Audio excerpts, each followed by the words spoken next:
Season's greetings, everyone, and welcome to Melt. I'm Suresh Venkat. And on the show today, we'll be in conversation with Shashi Sinha, the CEO of IPG Mediabrands in India. Now, it's been quite a year for the media maverick. Earlier this month, Shashi was honored with a Lifetime Achievement Award by the AAAs of I. This was an acknowledgement of his visionary leadership and commitment to industry causes. In his illustrious career, Shashi has worn several hats serving industry bodies like the MRUC, ASCI, and the AAAs of I. Currently, he also serves as the chairman of the Broadcast Audience Research Council, or BARC, in India. So, what exactly is the secret of his success? What does the new year hold for India's media landscape? And what can the industry expect from BARC in the future? Let's find out as we get ready to melt with Shashi Sinha. Shashi Sinha, welcome back to Melt. Now, from what I understand, it's been quite the month for you with lots of awards, especially the Lifetime Achievement Award from the AAAs of I. So let's start with the opening question. Does this mean you're on your way to retirement? No, not really. I mean, I'm very grateful that AAAs of I decided to give me this award. And I know why this impression, because last few years they've been giving to people who have retired. Yeah. So which is why this thought in people's mind. But I'm still there. I believe I'm young, I'm working.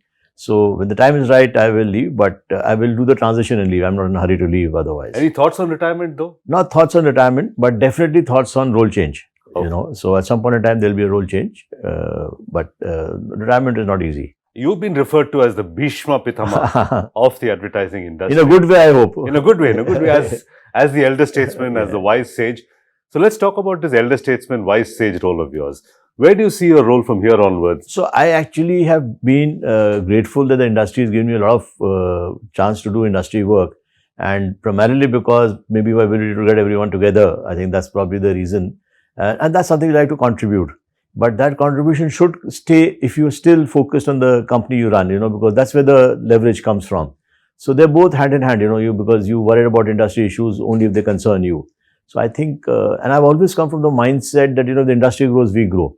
So that's where it is, and I think people have been grateful by giving this moniker. I think I should be responsible for this. So Shashi, let's start with the fundamental role that you have as CEO of IPG Mediabrands. I would like to start by taking a look back at the year 2023. Has the year been a good year, bad year, middling year? It's an average year for the industry. Okay. So while I think all of us, the economy is, at least from an ADEX point of view, not growing dramatically as it should have grown. And a lot of categories, we are very invested in the e-com space, and those companies are still the startup space. Those companies are still being slow. So it's the traditional advertisers, the CPGs, and they are the automobile companies which is growing. The fillip has come from the World Cup. I definitely see the World Cup stabilizing for us. So I think we will end reasonably well because of the World Cup. Otherwise, there would have been pressure. Thanks in part to the World Cup, the debate about digital versus traditional TV has been front and center all through the year this year. Where do you stand on, let's start with the efficacy of both media, digital and both have their own role to play. But my personal view, and this is a global trend, you've seen this, big sports properties like cricket are finally on the big screen. Now, whether the input is the TV input or whether it's the digital input, which is the CTV, connected TV, that's immaterial. But finally, people will watch the big screen. So I think large advertisers realize that in the absence of measurement on CTV, what they're doing is they're buying on television and CTV both. The digital handle is a separate discussion, the different audience, and either people on the go or people who are not watching on TV. So that's a different profile altogether. But I think for a lot of things, most of the categories are premium audiences. And for them, a combination of regular TV and connected TV is a great combination. So I think it's not that it's either or, it's both option. So there's TV the device and TV the platform. What is the future going to be of DTH services, not digital? Tough to answer. I think we can contribute in a manner of speaking. I personally believe this, while a lot of people don't agree in the industry, in the role which I play on BARC. Problem is we are not measuring high-end audiences. And we're not measuring high-end audiences. The TV guys are not putting content which is for top-end audiences. They're putting content for lowest common denominator. Great content, Anupamas of the world. But a lot of people like you and me maybe not watch it, So I think if we start measuring those niches, even on TV, today, forget connected TV, even on TV, you're not measuring quality HD audiences, then broadcasters or content providers will start putting that kind of content. And there DTH has a big role to play. So if you ask me, if you look at it differently, Because finally in India, 80% or 75% of the revenue comes from advertising. So subscription will always be low, So in the long run, there is future. Now, whether the long run is 2 years line or 5 years down the line, I don't know. But I genuinely believe there's a positive hope for DTH players. Shashi, I'm going to split my next question into two halves. The first half, if you were the CEO of a large DTH player and you wanted to bring these premium audiences back onto DTH, away from, I'd say, the Netflixes and the Amazons and the Disney Plus Hotstars of the world, what would your strategy be? First, measurement. I mean, it's not as a CEO. If I was Harit Nagpal, I would probably say that, ensure that there is quality measurement happening for those homes because there is a lot of stuff being watched there, And finally, as the names you took, the OTT players are not making money. The money is finally coming from TV. Those guys are funding all the global companies. It can't be endless. Somewhere, what has to find its own level. So if I was them, I would say, listen, I would encourage quality content and measurement quality content, advertisers will come. Today, the whole measurement system is, I won't say flawed, but has a bit of limitation. So today, I'm sorry I'm taking it back into measurement because I understand that well, that this whole measurement is on, people pressing the button. Now, people like you and me will not ever allow a meter into a home. But if you did measurement, which is possible, and BARC is developing meters in that area, where we can measure homes like yours and mine, then we'll see what quality content we are watching, and then people will, advertisers will pay for that content. You said a very important thing. You said people like you and me will not allow a people meter into our house. The kind of current people meter. How do you convince premium audiences to allow metering? So you have to change the methodology. So there are what they call different kind of meters, which are not individual meters. Today what happens is you put a meter and then you put a remote which individually you plug on. So you say, listen, I'm not going to do that. It's a bit of clunky technology. It's a stupid thing to do. We have meters which go straight onto the TV and you find out what the home is watching. And chances are you can ascribe, with 15 years of data, you can ascribe that who is watching what. So even if I tell you the home is watching this, that's good enough for me. Let's talk about your role as chairman of BARC. You just said measurement just a few minutes ago. What is wrong with measurement systems and metrics in India? See, there are two parts to this. So one, I said, we could improve because, like I said, we're not measuring, we're not slicing and dicing enough. We are looking at lowest common denominator. We need to look at premium audiences. We need to look at different, I said premium audiences, multiple segments. That's one. Second is the news genre, which is about 10%. See, India is a very fragmented market from a TV consumption point of view. News, there may be 100 plus channels and the total consumption is only 10%. So each channel consumption is going to be, you do the math, minuscule, and measuring that accurately, nowhere in the world is possible, especially in a country like India, which is so heterogeneous, And they look at, for them, every number becomes gospel. So point one, there's no scope for error, this is all error, So I think something different has to be done. How do we look at it? And that's what, and which is why the fight. So BARC gets a name or a bad name because of that, they're fighting the 4 or 5 news channels, my number one. And the news business is very, very, should I say, vanity business. As one CEO said to me, it's all about vanity, So I'm number one, I'm not number one. So I think we are caught in this conundrum. We have to come through, but I'm reasonably sure we will come through. What I talked about, the set meter technology, if you install, BARC is reasonably well funded. So if you install, say, 1 lakh, 2 lakh meters over a period of 4 or 5 years, this problem That's a good number, 1 lakh, 2 lakh meters. I think so. It's a good number to go. See, it's all going into the homes. So nowhere else in India, at least, do we see as much controversy as we see with the news channels. Now, I've worked in multiple news channels myself. And quite often we'd say our numbers are low, but our audiences are premium. We always sold the channel on perception, never on numbers. When did news become about numbers and TRPs and this? Even now, that's the point. I just glossed over it, Suresh, but let me say this to you. A lot of news channels today are sold on perception and quality, right? But I use the word vanity. So it's not as much as about, so you're number 2 or number 3. Like today, I'm reasonably sure that I'm giving this illustration. Their revenue is not coming down, the revenue is going up, they're commanding their price premiums, all that is there because the advertiser knows, that's a quality product, But then for vanity, I need to be number 1. So first I asked you to wear the hat of a DTH CEO. Now I'm going to ask you to wear the hat of one of the largest advertisers in India.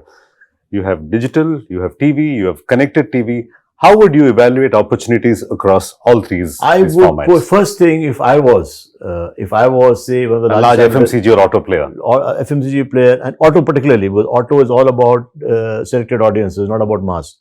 I would insist this industry, gets very aggressive on measurement, cross-media measurement. And it's all stakeholder management. The capability, Suresh, I keep saying from the rooftops, capability BARC has had, multiple capabilities are there, You'll be surprised if I say today BARC runs a concurrent panel for TV plus digital 12,000, 13,000 for the last 5 years. But that's not the only solution. Something else has to be done. But that panel, we have made the investment. Must be 10, 12 crores a year. We are pumping in that money. Data is not coming out. We're not even using the data. So it's all about stakeholder management. If the advertisers put their foot down collectively saying this has to be done, it will get done. Is it hard to measure connected TV audiences? Not at all. If I say Why has it not been done yet? I told you, stakeholder management. Okay. It's all stakeholders. The day stakeholders decide. Last night I was talking to one of the largest broadcasters. I do it. So today, maybe, and I'm saying this confident of what I'm saying, maybe a lot of them broadcasters don't want. They're happy in this with the 25 million, 30 million, going up to 50 million connected TV homes, and everyone's watching it, So maybe they don't want the metric. They don't want the measurement. Is there a problem of walled gardens players like Amazon and Netflix who simply will not reveal how many people are watching at any given time? See, if the spin which I give, listen, if you start getting measured, others will be put, the pressure will come on the others. There's no option. Okay. Especially, so your question, connected TV is a very good question. I can understand the problem coming on, on handheld devices, on digital measurement. But connected TV, which is chances are intuitively premium audiences. And that's where the money is, that's where these segmented advertisers will be there. This is a great opportunity. It's easy pickings. Yeah. It's all about stakeholder. If tomorrow the big boys in broadcast, who also have OTT platforms, look at cricket. I mean, the biggest property in this country is cricket, whether it's IPL or World Cup. If they decide we want to do connected TV measurement, it'll take time. It's not going to be easy because it'll happen.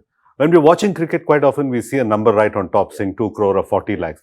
Do advertisers take that number as gospel truth? Makes them feel good. I don't know if they take it as gospel. You ask advertisers. They'll just put money behind that number is the key question. See, advertisers have a way of feeling what's happening. So they're not foolish. You can't pull the wool over their eyes. You can't pull the wool. It's a nice feeling that, 3 crore concurrency or 5 crore concurrency, whatever the numbers are. It's a nice feeling, but finally, nothing to take away from third-party measurement. Let's talk about agency compensation and this issue of falling agency commissions. Would you say the agencies themselves are to blame? Absolutely. I say emphatically we are to blame. Apne pair pe khuladi marna. I think, in a desire for short-term gain and volumes, you see media, I'm talking for the media, I'll come to the creative agency later. The media side is, there are 6-7 of us, without demeaning anyone, but 6-7 of us who actually... That's not a large number of players. You can easily reach an agreement. So I think we in our enthusiasm to get volumes, because media is all about volumes, have whatever money we take. I was seeing part of a reverse auction where the numbers went down to 0.25% or somewhere with the government client, but it's terrible. So I think it's demeaning ourselves. If you're offering services, must be compensated. I must give credit to 3 Years of I and Prashant Kumar as the president of 3 Years of I.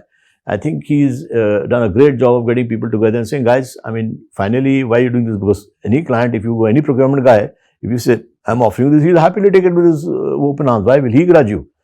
Yeah. He'll say, listen, I'm getting this. Someone else is offering, you take it. What is that? It's a commercial discussion. But if you say I need to be compensated fairly, and especially with all these kind of, guardrails coming in, Protection Act is one of them. So I think hopefully we're making progress. I'm very, very happy to say it's very recent. The development is very recent. It's about 2-3 months old. But initial signs are we're making progress. Hopefully we'll make tremendous progress in the next 6 months. Okay. To answer your question, you said, there are few of us, if we decide together, why can't it work? It will work. These agreements are tricky, Shashi. One breaks the agreement in their own personal self-interest. It's hard actually, to it's not about breaking as much, Suresh, as much the perception of breaking. Yeah. So my whole point is that, this is the time when people like Prashant and Sam can carry the flock together, that, we lift the table up and things will be all right. Now, Shashi, connected TVs are being heralded as a game changer in the marketing world. Right? For all marketers who are watching this show, how do they exploit this whole connected TV phenomenon and get full value out of it? So see, what's happening is today a lot of platforms which on connect realize that, subscription money is not enough in India. To sustain, you need advertising money. Is it enough globally, for instance, for the streamers? So quite a few of them are, because subscription value is there, people much are used to it, and that's not going to change. You see our data prices. 2 cents per GB or some such thing. So India, that is the psyche of this country now for some time to come. Music is free, data is cheap. Yes, absolutely. So with that coming into play, I don't think subscription will go up, It'll be, even if it's 10 million homes or whatever, but they're they're sharing passwords, all kinds of things are happening. So the point I'm making, advertising, and you see all the big boys, Amazon is talking about it, Netflix is talking about it. So in advertising, then there's a great opportunity to leverage it. But I have a larger point which I made earlier to you, that if we get an act together, then some of this content will get repurposed for those audiences, and which is very important. BARC has had its share of challenges over the last few years. How are you planning to navigate the challenges of BARC in 2024? So like I said, there are two, three things. It's a tough one. It's not easy because there are multiple stakeholders. You have to align all stakeholders. It's not an issue of technology, capability, intent. It's just taking care of everyone's interest. And it's well funded, but where do you fund the money? If we pull off what we're saying to you, the set meters, if we pull them off, and even if it's a pilot, we can do 100,000 or whatever, say in 6 months, 1 year, a lot of problems will get sorted out. Quality audiences, measuring CTV, infiltration, distribution. Today, infiltration is a thing of the past. It happens in pockets. For example, Andhra Pradesh, in the news channels, there is a bit of infiltration. Infiltration is when they go in. So if you go to a low quality home, it's easy to infiltrate. If you come to my home and your home, for $500, get out. Yeah. But more than that, today there's a lot of distribution stuff which happens. So the cable operators play a role to play in distribution. Broadly speaking, you have a sense. All that will go for a toss. So I think if the stakeholders agree that we must, Nakul is developing a meter, which hopefully in the next 2 months will be ready, a cheap meter, $5,000, a set meter you put at the home. And if we then putting it in, installing it, ordering that, if in 6 months, 8 months. So I think we're in a good place if we all agree. The big thing is alignment. It seems like the chairman of BARC, the role is like the head of a coalition government. You got to keep multiple stakeholders. I said that I got that into huge trouble, Suresh. It was impromptu. I was sitting in Bangalore and without thinking, I said it. And everyone went after me, so what are you saying? So, but that's the truth. The truth of the matter, I'm saying it's a bit political, the job. Let's be honest. It's not just about logic. And that's why I don't understand technology. I'm not a research person. So when I first got into BARC, I said, why are you getting me there? So Uday Shankar said, it's not about research. There are enough people to guide you on research, but it is managing stakeholders. Okay, let's put BARC further in the spotlight. Do you think BARC does a good job of communicating its measurement, its tactics, its standards? Not at all. To the world at large or to the trade even? So I think, and I say this on behalf of BARC, and which is why I speak a lot about BARC. Because I can get away with it, for two reasons. I speak normally. We also agreed you're Bhishma Pitama of the industry. So you can pretty much get away with anything. I speak. Like that whole coalition thing was a bit of a mess, but I got away. I think I got away. So I think BARC is so intimidated, and the government action which happened, the agency action. Anyone, and this is finally a commercial operation. This is a private body. This is a body for the stakeholders. But what happened 2 years back or 3 years back, with all kinds of things happening, now that shook up everyone. So the team at BARC, finally the employees, I can speak, I have a non-executive role, but those guys are running it, they're there. So if I were them, I also would be intimidated. I would be very concerned, that this can happen anytime. A body like this, why would a CBI or a Bombay police or anyone get into it or ED get into it? So that plays on you. That's a tough one. That shows how big the stakes are in something like this. So the point, you're absolutely right. But the point is, therefore, it becomes tough. Now, previous chairmen have rightly or wrongly decided, to be low-key. I've decided to speak as much as possible because I can't let the issues, I'm not saying there are no issues, there are issues, but the issues of 10% or 15%, vampire the entire organization which the industry is running. Okay. It's a great organization, has a lot of potential. Now that we opened the floodgates on politics, let's ask another political question. We recently had 5 state elections and we have general elections next year.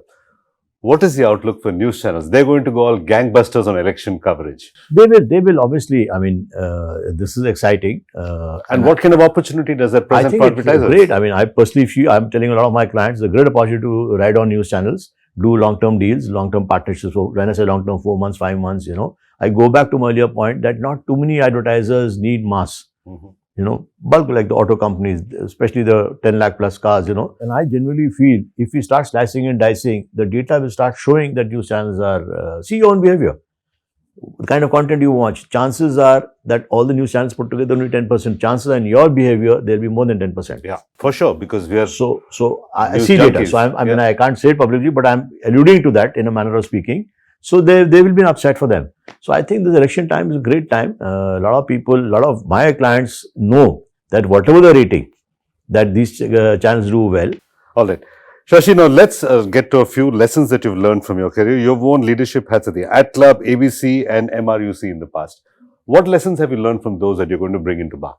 BARC, any case, the term ends. BARC is a 1 year term, an extension, so it's not a long term. I hope and pray that BARC does extremely well for the reasons that you mentioned. My lessons is, I've always learned, I've run the Goa Fest, I have a knack for getting into controversy, Goa Fest. Yeah, we know, we've been tracking your controversies over the last 3 years. So there are two sides to me. The one side is that I get people together, but the other side, there's no agenda, so I speak also. I mean, You have nothing to lose or gain either way. So I hope and pray that after so many years in the industry, at least people will believe that I have no agenda. I'm not saying it because I have a personal agenda for my company and these kind of things, you know. So I hope and I hope that people, legacy people, remember that I did whatever. May have made mistakes, a lot of mistakes, some good things, some bad things, but it's so people here. I don't think anyone will, you know, react thinking there's an agenda for the organization or for myself, that make mistakes, but I think get people and able to say things to people. Shashi, more than once you've been called a maverick in this business, right? And advertising and media used to be the preferred job for all people who were a little bit mavericky, whether they're from B schools or from art schools or anywhere else. And this used to be the preferred job for those who didn't want straitjacket jobs in marketing or insurance. Or is advertising still the preferred job for these sort of creative mavericks? Not at all. What went wrong? The two things. The compensation, of course, because we are not earning, we are not paying our people well. But that's one. That's hygiene. That's par for the course. You know, you have to compensate people reasonably well. I'm not saying extremely well, top dollar, but reasonably well. Well enough. But I think, you know, the pain. There were highs of the job, and the pain of the job went away. So the highs were, you know, excitement on the job. That was there. I remember my first campaign, or I remember the film we did. You know, we never expected to do so well. You know, I was talking about the fabulous film, and then my widest dreams didn't expect to do well. You suffered all the pain and the effort and the long hours, you know. Now that, with media becoming so big, it's fragmented, our people are working, the work-life balance is gone, the highs are gone away. So that, I think one of the biggest things which has happened, so while media agencies have gained, you know, but the segregation of creative and media and everything is now, everything is segregated. So that you think that's a bad thing? I personally feel for advertisers it's a bad thing. We could give better quality solutions. We were together. It's the two parts of that. So now each one looking at his own agenda, his own KPIs, his own highs, you know. So that whole thing, I mean, I got into media not because I'm a creative guy, you're a media guy, I don't want to talk to you. That kind or even if you talk because clients force you, but you know, deep down your agenda is different, you know. Correct. It's misaligned. And now digital has come, below the line is there. So it's a bit complex, you know. I know structure can't come back because these have become big profit engines. They're all global companies dominating.